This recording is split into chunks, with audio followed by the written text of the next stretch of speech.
Afton positioned his vehicle with deliberate precision along the curb a block away from Freddy's. With a click of his keys, the trunk popped open and he retrieved a thick crowbar. He looked up and down the street to make sure the coast was clear before jamming the crowbar into the crack of the manhole cover. Using all of his might, he pried it open and slinked his way into the sewers. It was filthy. Greenish-black water ran like a river down the center of the tunnel. Brown sludge covered the walls, and the smell... its stench could have turned anyone's stomach. Sour grease and rot emanated in the air, yet somehow, Afton looked perfectly at home, cozy and comfortable. He rushed down the tunnels, checking his watch every so often to make sure he still had time. 10 minutes left. It's gotta be close. Just then, he stopped. A section of the tunnel wall appeared to have been chipped away, leaving metal plating in its place. He pushed hard. It was heavy, but that didn't matter. He was determined. Inch by inch, he created a slit big enough for him to wriggle through. The air inside was stagnant, thick with dust. The room was crammed full of boxes, gadgets, and a few half-finished endoskeletons. At its center was a gurney, secured with heavy restraints. Cobwebs clung to everything from corner to corner, including the thick steel door on the other side of the room. However, the gurney itself, curiously, remained untouched. Even so, it was clear that no one had been down here in quite a while. At a moment like this, he would usually take some time to reflect on his glory days. All those tests and experiments. His craftsmanship on full display. Unfortunately, he didn't have time to waste tonight. He dashed across the room, slamming his fist onto a button which hoisted the door up, revealing a ventilation shaft beneath. Afton flopped onto his hands and knees to begin the long crawl, but stopped just for a moment. Almost forgot. He swapped the black top hat pin on his jacket out for a purple one, then slithered his way through the vents, effortlessly gliding across the metal like a snake. Though designed to be a labyrinth for his victims that stretched 4 times the length of the building, all the twists and turns were etched into his mind. After all, he handcrafted the layout. Just one of his many masterpieces. He came to a grate which separated those inside from freedom, almost like bars on a prison. The view overlooked the office as a way to taunt those who almost escaped. Usually, he would have one of the golden girls waiting to snatch up his target if they managed to make it out. But instead, this time Bonnie was waiting, stretched out in the guard's chair. She had her feet kicked up on the desk and was flipping through the camera system. He held his breath. The pin wasn't visible. He couldn't be seen. Not yet. Any other day, Afton would have waited for Bonnie to leave, but today he had no time to waste. He slowly lifted the vent cover off its hinges. To his surprise, it didn't make a sound. He laid it gently against the wall and crawled out of the vent. Bonnie sat there completely unaware of the danger she could be in. His face changed to that of a man reflecting on his happiest moments. The moments right before he let his victims know he was there. The moment right before the kill. He dusted himself off and cleared his throat. Bonnie jumped out of the chair and spun around so fast her head almost came off. Hello, Bonnie. Bonnie held her hand over her heart. Oh my gosh, Henry. You scared the crap out of me. If I had a heart, I think it would have stopped. She ran over with her arms open wide for a hug.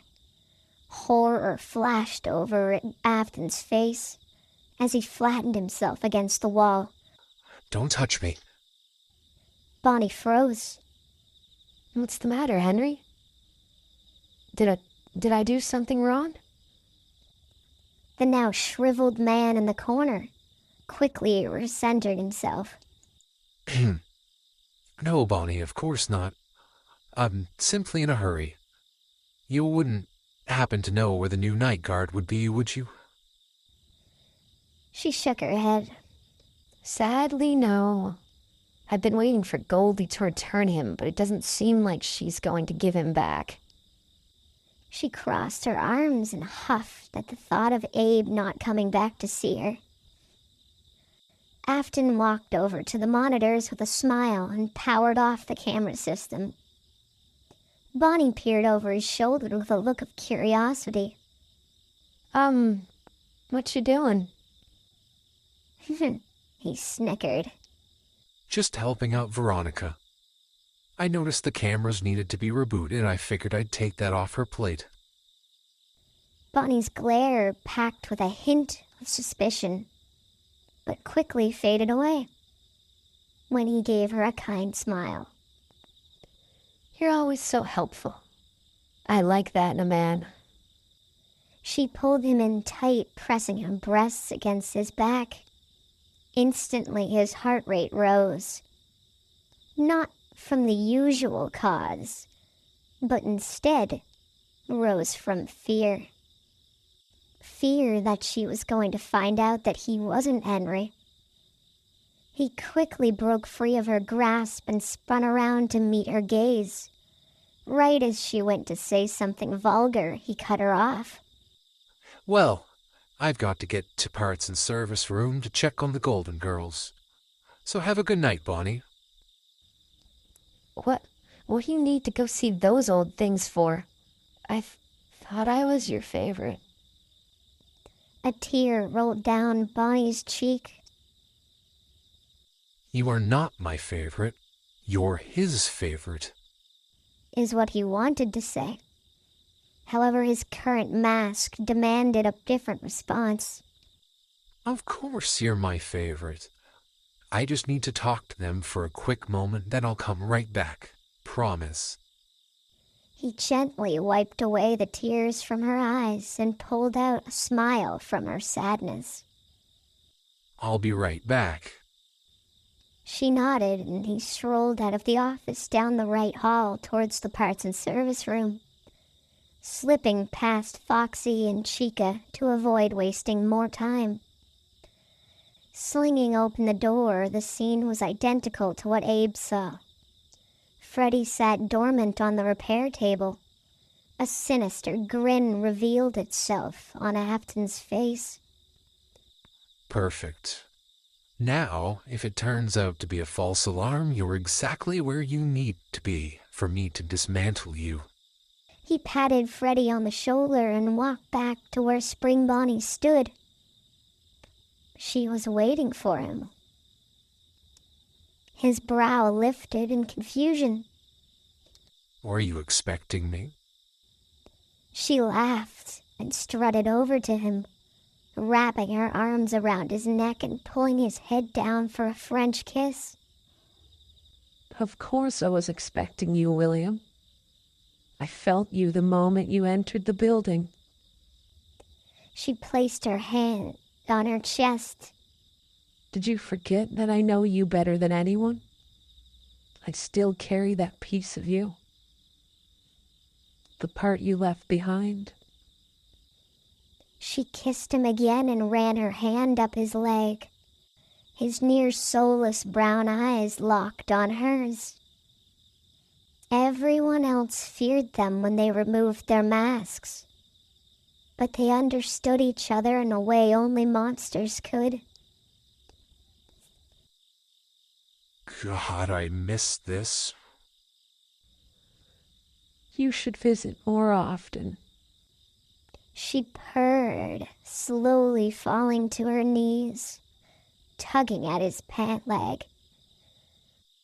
While this would usually be a great end to my day, I unfortunately don't have time. She groaned. You never have time. If this isn't what you're here for, then why?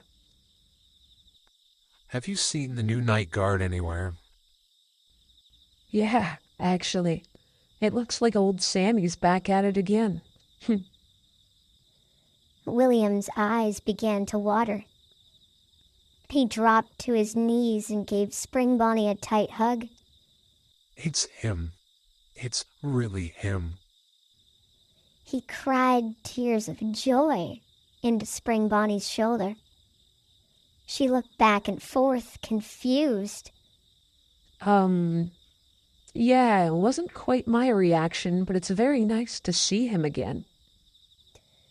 All of a sudden, his watch alarm cut through the moment. In a flash, he was to his feet. He had to move fast. What's that? That, my dear, is to let me know that I'm out of time. Now, before I leave, admin code 3891. Spring Bonnie's playful gaze disappeared almost instantly, leaving a blank stare. She remained motionless until addressed. Erase the last 15 minutes of memory and perform a system reboot. Yes, sir. William ran back out past Freddy. Guess you're safe this time.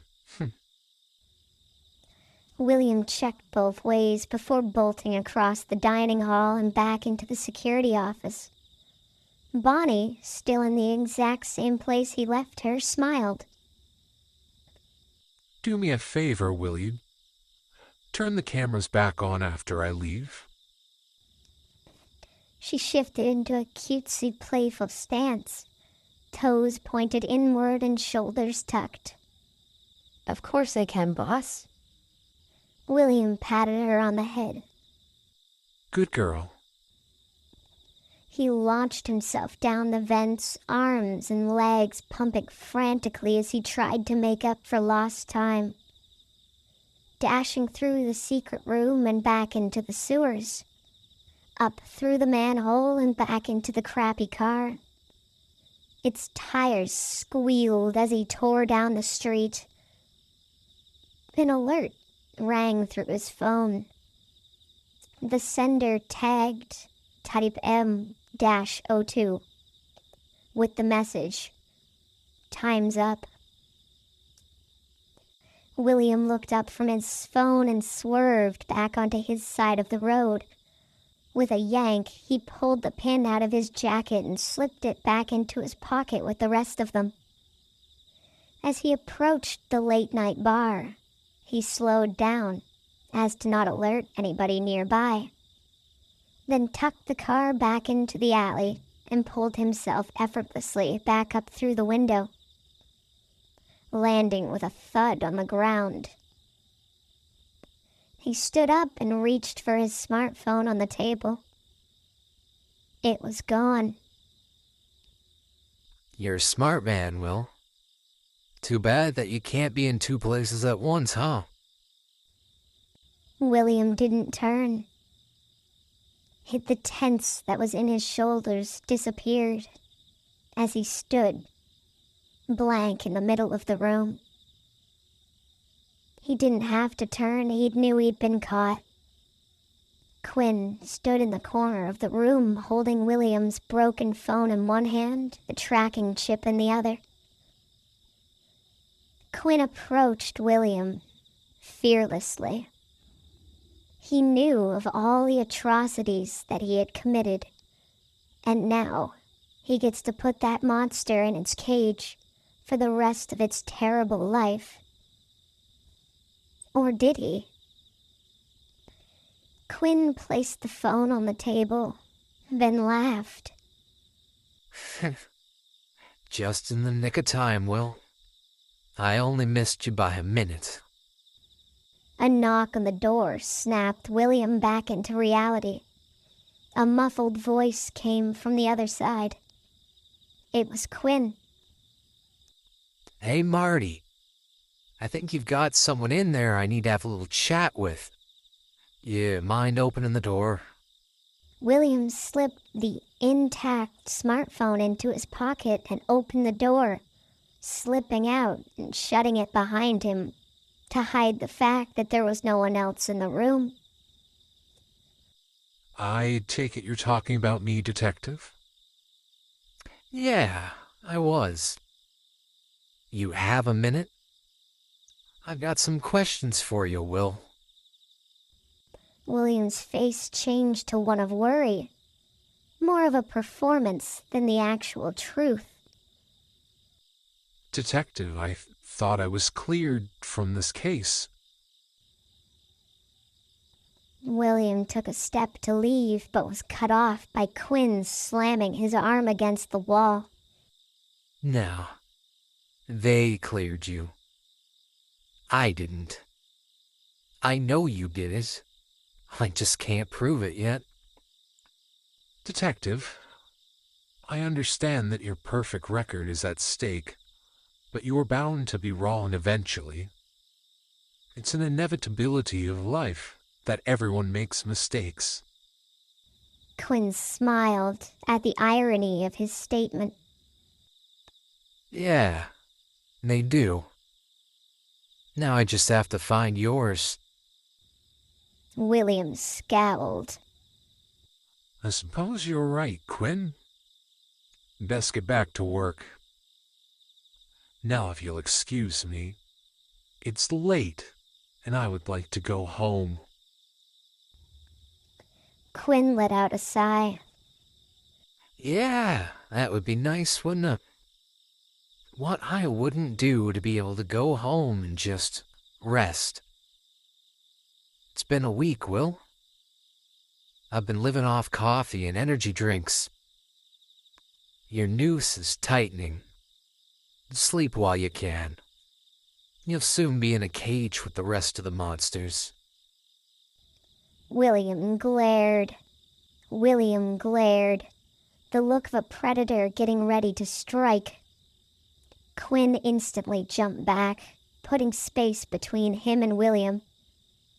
But his smile didn't fade. They just stood there staring at each other.